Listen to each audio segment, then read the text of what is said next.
નમસ્કાર, તમે જોઈ રહ્યા છો TV17 ગુજરાતી.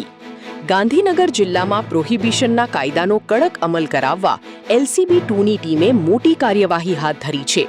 ખાનગી બાતમીના આધારે LCB 2ની ટીમે કલોલ ગુરુકુલ રોડથી સરદારધામ તરફ જતા માર્ગ પર વોચ ગોઠવી હતી.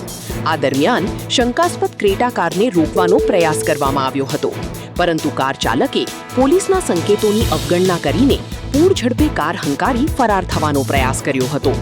LCBની ટીમે પીછો કરતા આરોપી ખોરજ બ્રિજ નજીક કાર મૂકીને અંધારાનો લાભ લઈ ફરાર થઈ ગયો હતો. ત્યારબાદ પોલીસે કારની તપાસ કરતા અંદરથી વિદેશી દારૂની 27 પેટીઓમાં કુલ 684 બોટલો મળી આવી હતી.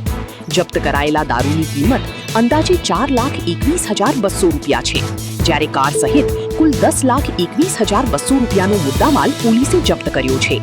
આ સમગ્ર કાર્યવાહી LCB 2ના પોલીસ ઇન્સ્પેક્ટર KG રાઠોડના માર્ગદર્શન હેઠળ કરવામાં આવી હતી. આ મામલે અડાલજ પોલીસ સ્ટેશનમાં પ્રોહિબિશન અધિનિયમ હેઠળ ગુનો નોંધવામાં આવ્યો છે અને ફરાર આરોપીને ઝડપી પાડવા પોલીસે તપાસનો ધમધમાટ શરૂ કર્યો છે.